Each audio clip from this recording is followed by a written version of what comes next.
Over the last year, arguably even for longer, Destiny 2 has been dying, leading to its complete cancellation with no plans for future content. I've been with Destiny 2 for most of its runtime, and today, I'll aim to highlight what went wrong in the past couple of years to lead to this finality, and out of my own fascination and closeness to the subject, as well as just trying to key in people who might have never even touched Destiny 2, or those fans who are confused on what specifically went wrong. Destiny has always been such a big part of my life. Growing up, I used to watch my older brother play Destiny 1 until I finally convinced my parents into letting me get my own copy for my Xbox. I remember pulling up to the GameStop with my mom, and the clerk mentioned how Destiny 2 was releasing in a few months later, so I could pre-order it already instead of buying Destiny 1 with all its DLCs. However, I really wanted to play the game that I've watched my older brother play for countless hours. This game runs deep into my veins, and not knowing the definite future of the franchise, it makes me pretty uneasy and scared. This telling of events of how the game fell off, it really sounds like a tragedy in my head. Destiny 2, with all its falls and rises, really deserved better. I had countless of hours of fun with my friends, pitiful times, and raid LFGs with the most capable of players, and just experiencing Destiny 2 was so magical. I just want to give a sincere thank you to everyone in Destiny fandom and the people at Bungie. You guys really have saved me from a lot of boring hours by myself. To really understand the fundamental issue of Destiny 2 is to really analyze and understand how Bungie underdelivered or messed up most of the content releases. Bungie has always tried their best with appeasing the fan base, and most of the time they've been doing a pretty good job, but if you have followed Destiny with each season, you would see how hard they tried mixing it up or changing the way they release content. To not go into it deeply, the first two content releases after Destiny 2 releases completely flopped. So they had to adapt Destiny into a new format, the seasonal format, a more live service way to approach content drops, antithetical to how they released more traditional DLCs in Destiny 1. Starting with Expansion 3, Forsaken, they would release full traditional campaign expansions to kick off the new year of Destiny content. Then soon after, like a couple of months, they would release a new season, bringing new content and quests into the game. This drip feed type of system worked really well, keeping people hooked onto the game, and if not so, a good amount of people would influx into Destiny 2 to check out the new content. This first expansion and season wave people usually highlight as Destiny 2's golden age, the Forsaken era, and I totally agree. I was only able to convince my dad to buy me Forsaken in the season pass after a season of the Forge or so, and seriously, it was such a blast. This seasonal blueprint worked for a while as they refined it year after year after year after year, and after 5 or arguably even 6 years of the seasonal content package system Bungie derived, the Destiny 2 fanbase is really burnt out and kind of uninterested. Me, however, as a seasoned pyrocynical viewer, I loved almost every slop season they released up to when they fully axed the system for Destiny 2's final year. I remember having fun playing my sloppy slop game with its boring writing and repetitive game systems, but it was still Destiny. I still liked it. Noted, Bungie implemented a lot of drip feeding into the seasons, leading to a lot of downtime and loss of momentum in the season. Objectively, it was not sustainable for Bungie to keep this up, especially with the waning fan base. Quick side note, the objective true season ranking, excluding Forsaken seasons because they were all peak, is 1. Season of the Plunder, 2. Episode 3 Heresy, 3. Season of the Wish, 4. Season of the Deep, 5. Season of the Witch. This is the objective ranking of all seasons, and anyone else who says otherwise is wrong. Bungie saw this reaction of the player base being unhappy with the seasonal model, and to kind of backpedal or to adapt the system a little bit, they changed it to 3 seasons per DLC with a final shape. I like the system a lot, but it was a bit too stale at times waiting for new content drops or anything new. And with its final year of Destiny 2, it just seriously died. There was nothing. To finally get into the meat of this video, I'll showcase how Final Shape, Destiny 2's third to last DLC drop, did almost everything right in my eyes. The Final Shape expansion, Destiny 2's third to last expansion drop, was really just so peak. It really had everything, as the quote final chapter of the light and dark saga, as Bungie put it. The whole campaign just had this damn drive, exactly like how when you listen to good jazz, you just can't stop snapping your fingers. It's like that knee-jerk reaction. It's just, when you play it, you just have this damn drive. It ran like a good luxury car. Pete Parson. Usually the way I gauge my enjoyment of the campaign is how I feel after running it like all 3 times for all 3 of my characters. That's customary when you try to maximize your loadouts for rating or just endgame accomplishment. And damn, if I didn't have the time of my life playing this DLC. Just to highlight my thoughts so that they were more clearly understandable, the story felt real and it was really interesting. The guns and abilities in general sandbox felt really good and was enjoyable to play in. And I didn't want to game end myself after mission 3 on my 3rd character. Very good stuff, Bungie. Quick note on the seasons, or more accurately episodes for this expansion. I didn't really fuck with 1, it was kinda boring. I didn't even bother with 2 because in my autistic mind's eye I knew that I was gonna hate it. And I really loved episode 3. I don't know why they changed the names to episodes, and they didn't really change much on how they presented the seasons, but whatever, we ball. Episode 3 had us visiting a Destiny 1 location that was only sparingly presented in a refurbished raid, port, and hot damn. This season was just straight good. Activities were really fun. The weapons and sandbox changes were really good. And damn, the story was just really amazing as well. Like, honestly, episode 3 Heresy was just model season. And I wish Bungie QA testers really analyzed it. But as a story long told by Destiny 2's content releases after a good rise, comes a damn monumental fall. Edge of Fate was just so bad. Most of the Destiny 2 consumer base really didn't care to check it out. Only a third of players that played Final Shape even cared to check out Edge of Fate. Of course, these are only Steam chart numbers, but console numbers aren't available, so we ball. My close online friends didn't even bother checking out Edge of Fate, and that's another easy way to tell user engagement in my opinion. Honestly, thank fuck they didn't. I really hated Edge of Fate personally. Now, I know I've been setting up this video as a factual analysis on what went wrong, but I feel like presenting my opinion after spending 3,500 hours in the game is more telling than anything. Edge of Fate was a boring slog of a campaign, just a bad story told in such an uninteresting way. Bad level design just made me want to rip my hair out in boredom. It felt exactly like Bungie just dropped a big nothing burger and said fuck you after I ate nothing while paying full price for it. Seriously, this expansion was worse in my experience than Curse of Osiris. Curse of Osiris was Destiny 2's most hated DLC, but it came out when I was a jolly happy kid, so I still really loved it. I had no critical thinking behind my experiences, but I swear I would have more fun playing that now than playing Edge of Fate again. I still did it 3 times for the endgame meta status, but yeah. By the way, raid was good. Very fun and awesome mechanics, 9.5 out of 10. Edge of Fate itself is like a 3 out or 4 out of 10. It was really bad. Ash and Iron was a mid-season content drop to bridge the release between Edge of Fate and Renegades, the next expansion to release. Calling it a content drop is like calling Destiny 2 a dating site. You could find a partner on Destiny 2 as much as you could find content in this drop. My major colossal gripe with the drop is that it abused, and I mean literal sense abused, this area of Destiny 1 that many players had this insane nostalgia for.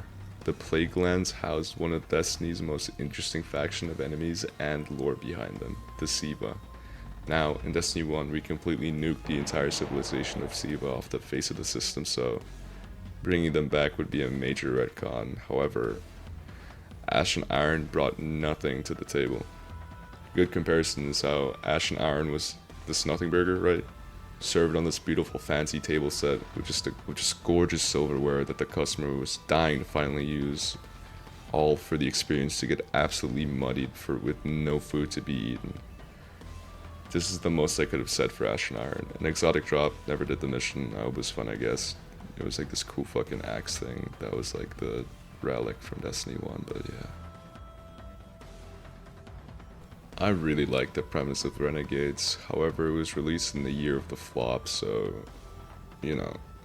Renegades is this parallel telling of a Destiny 2 story with a theme of Star Wars. Yeah, Star Wars! Lightsaber, laser guns, like Battlefront. It was a blast. But it really was not enough to save Destiny. I remember finishing the campaign and thinking, damn, that was it. I completely uninstalled Destiny 2 from my PC to free up space afterwards. I even recorded my playthrough of it, trying to post a video saying like, oh, Destiny 2 is so back, Renegades is so fun or something, but like Edge of Fate, the campaign was just a slog. The story was interesting, but between every unique story mission, you had these long filler missions, which is just you doing these post-quest activities that you do after the fucking campaign, so it was just so redundant. It broke up the pacing so heavily. I remember thinking to myself how I could ever edit the recording to make the campaign presentable, but after 15 minutes in the editing software, I gave up. It was just another big flop in the year of the flop, you know. The last year of Destiny 2 seriously just sucked. Coming from a guy that mostly stuck with Destiny 2 season after season is really damning. You could argue that with the release of Marathon that they would be understaffed, which they were for a few reasons. Bungie themselves pronounced that Marathon would not impact Destiny 2's development at all, which I find so hard to believe. You tell me, after the peak of the final shape, the actual peak of player numbers on Steam for Destiny 2, that they would just fumble so damn hard with the next year? No. Destiny 2's expansion releases have always been spotty, but I promise you that it could not be this damn spotty. Just a small editing addendum. I want to clear up why both Edge of Fate and Renegade's story didn't work. In my own opinion, Edge of Fate had barely any relevance to Destiny 2's major story. It piggybacked off of the idea and regality of the Nine. However, they just launched all of the stories weight onto some bullshit Fallen faction, which had no greater significance other than being a plot driver for the story. Edge of Fate was just straight bullshit. Not to mention that barely relevant Vex were just drawn around the area for no reason other than just to have more spice with the DLC. Renegade's story revolved around this billionaire CEO of a gun manufacturing company.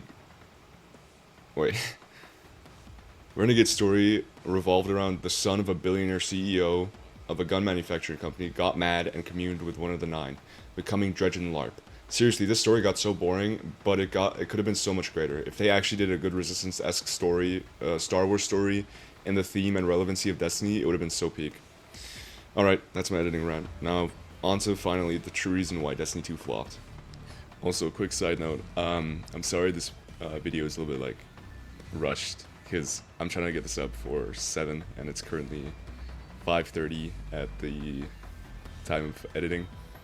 So yeah, I just want to quickly put a little bullet point down again that the story just felt really rushed and incomplete. It had no relevancy to Destiny 2 again, and I just wish they did better. It could have been, both stories could have been so great. Like, the Destiny 2 fanbase have been waiting for anything 9 related for so long. Like, Xur, one of the agents of the Nine, have been in the game for so fucking long, and yeah, they just completely flopped the relevancy of the Nine in the story. Alright, back to the video. Bungie had been acquired by Sony around January of 2022. The expansion, Witch Queen, released shortly after in February 2022, which was one of the better DLCs in my eyes and the fan bases as well. With Sony's injection of capital and backing, Bungie began mass hiring around July 2022. Then Lightfall releases, one of the worst Destiny 2 expansions. I would rant about it in a similar fashion to how I view the year of the flop, but I've already talked enough about that. So, in October, around 100 staff were cut from Bungie. That's around 8%. And then, in late 2023, it is announced that the next Destiny 2 expansion, the final shape, would be delayed for 4 months, which was one of the longest periods of time in the Destiny franchise's history of content droughts. Now, they released a pretty peak update that my boy Dennis and I really liked, so big ups for them, but after the Edge of Fate released, another around 220 staff were cut from the Bungie workforce, right during the year of the flop's development cycle. Now, to reveal a key factor in the story, I must reveal the actual twist villain behind Destiny 2's downfall. Someone so heinous that they allegedly doomed Destiny as a franchise. The former Bungie CEO, Pete Parsons. You know what he did? He bought a couple of vintage cars, totaling $2.4 million, allegedly. Now, as a CEO and the corporate landscape we are in, it is understandable that someone on the top deserves a big paycheck, and to play devil's advocate, it is his money that he worked for in his position. But to play angel's advocate, I guess $2.4 million could very well have aided Destiny into cooking the year of the flop into something more substantial, especially with the licensing agreement of Star Wars probably burn a big hole into the pocket of the Bungie budget, which is noticeable when you literally do recycled content during the campaign for, I swear, 3 or even 4 missions. Pete allegedly bought those cars during and after the layouts, which when cross-examined with the state of the game after those layoffs is just so saddening. I'm not blaming Pete completely, or am I blaming Sony? Just the gathered information is so saddening to see. After the cancellation of Destiny 2, many of the laid off employees came out to say that there are much more planned for Destiny 2's future, expanding on actual plot points that most of the fanbase were expecting or hoping to see released. I just hope that the people in important positions of gaming studios really realize that when creative and interesting expression is on the line, that you should never sacrifice it for anything else. Quality was the most important thing to ship out in the year of the slop, but I don't know why I paused here. I didn't even finish reading the lines, but shipping out good quality content, especially for the new saga of Destiny 2, when everything was sort of this divisive, was really important in Destiny 2's longevity, and they just underdelivered and didn't release that quality. And quality is not even something close to what we got in respect to those campaigns. You can argue, yes, after the final shape a lot of the player base were burnt out in the game, bringing the numbers down, but if they really delivered something special like they did in the final shape, starting a whole new era of Destiny 2 is what they advertise with these expansions, people would have come back and given the love Destiny 2 really deserves. I initially thought of this telling of my own opinion while reflecting on the time I spent with a game I really love, and how I won't be expecting to see more of it from the foreseeable future. As I've said, Destiny and Destiny 2 have always been constants that I've had in my preteen and teenage to almost adult life. Seeing Destiny 2 close its chapter next week, or in a couple of days depending on when this video comes out, really just is a punch to the gut. I've had some incredibly fun nights on this game, and as any true Destiny fan can tell you, I've really hated this game sometimes. However, I'll always love Destiny 2 for being the game it was, and I hope soon we get to hear anything for the development of Destiny 3. I don't care if it takes a couple of years, or if it just comes out next week, I just want to hear that news again. I also just want to thank you for sticking with the video until the end. This is really my first time scripting and making this sort of video essay/rant. I've scripted this like in one sitting, so I really hope this is just a little bit digestible. This really also wasn't anything usual for my channel. I've been trying to branch out into more gameplay videos with my bro, but I've really wanted to get this off my chest and just to present something, you know. I want to thank you for sticking around for so long. If you have any feedback or thoughts on my how I presented myself, please leave them in the comments. I really would love to refine my writing or video creation skills, so I hope this was good practice at least. Hope you have a good rest of your day or night, and thank you so much for watching.